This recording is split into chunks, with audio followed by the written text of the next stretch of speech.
Good afternoon. Welcome to the most joyous occasion of our year as we honor the talented men and women who have already achieved so much and are just getting started. I give you the 2017 Master's graduates of Teachers College.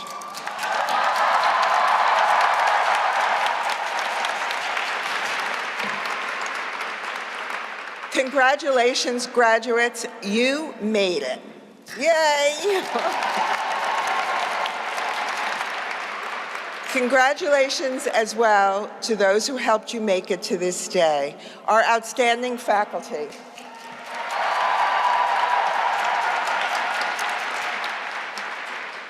And our dedicated staff who keep us on track, fed, safe, and well-maintained.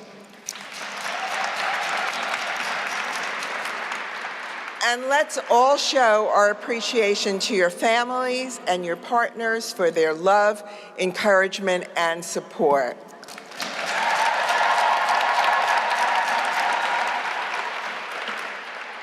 Graduates, you now join the ranks of our 90,000 alumni who are leaders in education, psychology, and health. Like them, you now have the power to transform the learning environments of your schools and organizations and to expand educational opportunity for everyone, including our most marginalized and vulnerable fellow human beings. And like them, you are dedicating your lives and careers to the pursuit of social justice, a TC tradition that literally goes back to our founder, Grace Hoadley Dodge. Grace Dodge was among the leaders of a growing movement in the late 19th century to provide educational and social opportunities for low-income and marginalized populations. Like her contemporary Jane Addams, who founded settlement houses where people from different socioeconomic backgrounds could share ideas and information, Grace was bound and determined to improve the lives of struggling families. It was her unique vision to establish a college that would prepare teachers to work with immigrant students and families who had recently fled poverty, war, and prejudice, and were still encountering xenophobia and economic peril. It was also Grace Dodge's brilliance to recognize the need for a new kind of educator, one with the skills, cultural understanding, and self-awareness to understand and address immigrants' educational, health, and psychological needs. Armed with this deeper knowledge, this new type of educator could help immigrants and their communities achieve economic mobility and social equality. Thanks to Grace Dodge, Teachers College quickly became a force for increasing educational opportunity as a path to greater social justice. As more populations gained a foothold in society, thanks to institutions like TC, it became essential for educators to teach the rights and responsibilities of citizenship. And the teaching of civics became commonplace in American classrooms through much of the 20th century. Helped by TC icons like Harold Rugg, founder of the National Council for the Social Studies, students were taught to think critically, to make knowledgeable judgments about political and social issues, and to analyze and weigh the statements of journalists, politicians, and policymakers. They were encouraged to participate in constructive and respectful debate, to consider opposing viewpoints, to vote, and even to consider running for office. They were taught about how the U.S., a nation of immigrants, has from time to time encountered and then marginalized waves of nativism. They were taught that basic rights are guaranteed for all, not just for those who triumph at the ballot box. Sadly, over the years, an ever narrower focus on math and English language skills that were tested by states squeezed civics out of the curriculum almost entirely. But we shouldn't romanticize the past. For much of the 20th century, legal and then de facto segregation was contoned. It's clear that the civics of old did not confront the racial and cultural stereotyping and biases that persist today. When we reflect on recent and current events, from violence against people of color, women, and LGBT individuals, to the prevalence of fake news and the divisiveness of our political climate, we must conclude that the time has come to revive civic education for today's multicultural, multiracial, multi-ethnic digital society.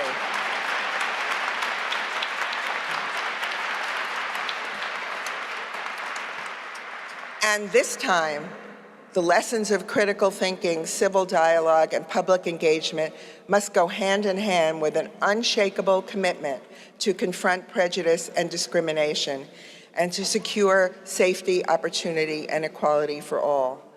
As the largest and best school of education in the world, or the planet, if you will, TC is up to the challenge. We have launched a major civic education initiative to redesign, reinvigorate, and reestablish civic education for the 21st century.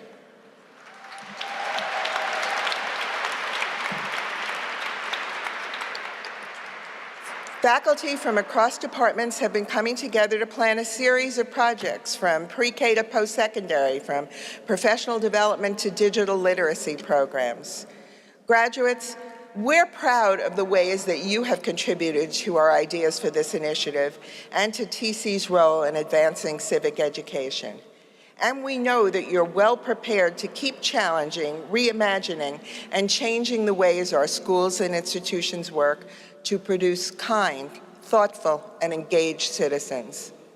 We have faith in the future because we've already seen you promote civic education in at least 3 distinct ways. First, you promoted civic education here at TC, beginning with your calls for more robust discussions on how to educate responsibly about race, gender, and class.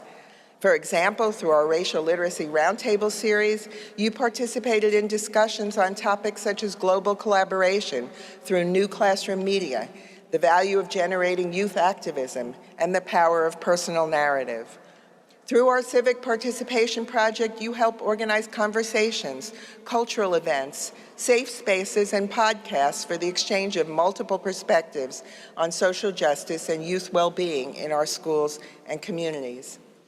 Many of you were instrumental in categorizing 6 dozen courses across the college through a race, ethnicity, and intercultural understanding curriculum map.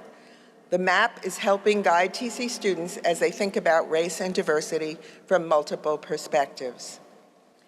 The second way you promoted civic education was by supporting faculty and student-led efforts to help produce responsible, engaged citizens. Some of you participated in TC Reading and Writing Project's new classroom library series, which selects high-quality books for K through 8 classrooms that are age-appropriate. Since getting young children interested in reading can help them develop their social and emotional skills and learn about the lives of others, this project is an important early step toward creating thoughtful citizens. Those of you who participated in our partnership with Project Art to teach art in underfunded public libraries also contributed to childhood civic education, since exposure in the arts is associated with improved educational outcomes, greater emotional awareness, and reduced risk behavior.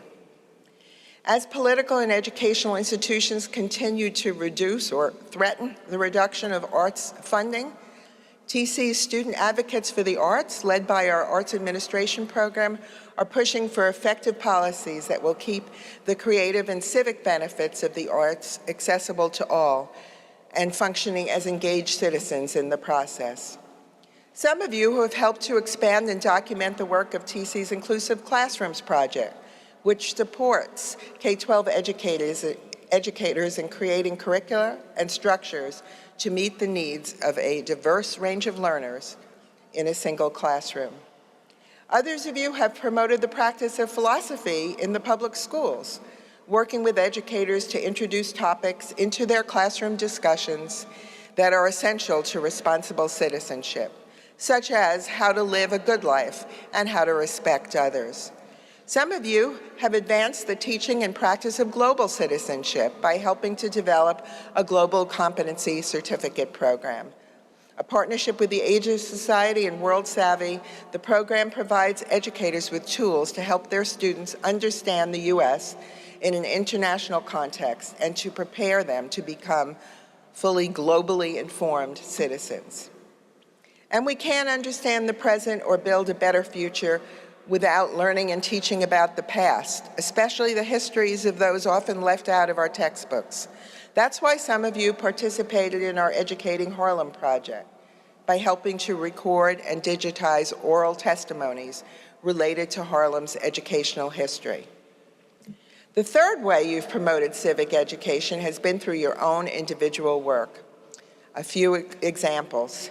Take TESOL graduate Shiping Duong, who is working to improve civic education in Taiwan by influencing formal English language education policy. You can applaud her.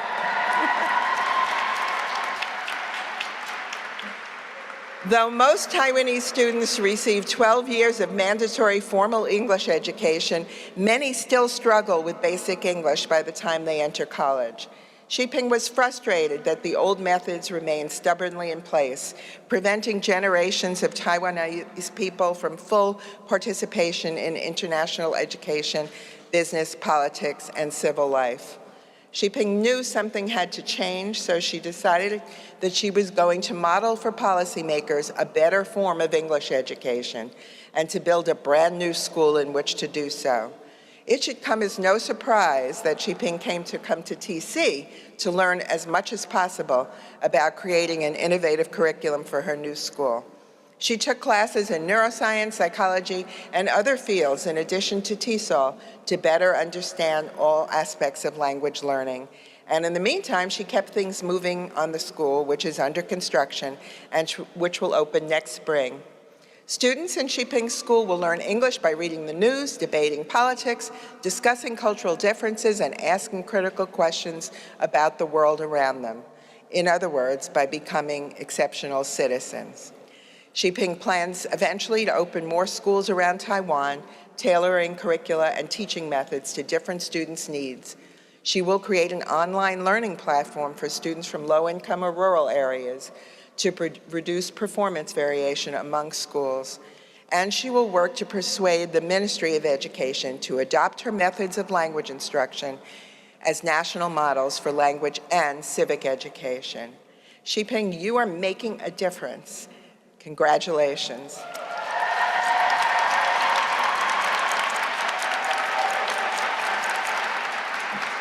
Also making her mark on the civic education landscape is Samantha Sichter from our program in Inclusive Elementary Education. Sam grew up in a low-income rural hamlet of Long Island.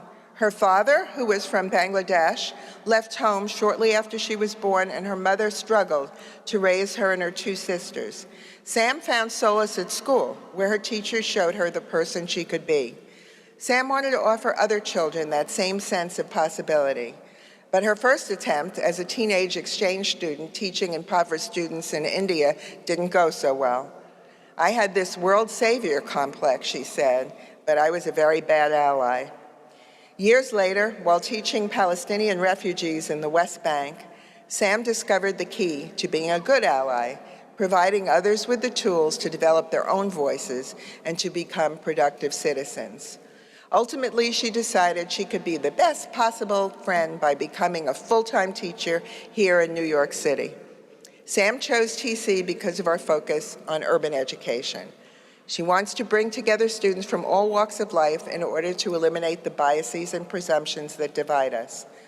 The word inclusive is really, really important to me, she said. As a half South Asian girl in a conservative white working town, I had very few people to look up to who look like me. Sam, today we are all looking up to you. Thank you for being such a wonderful ally and citizen.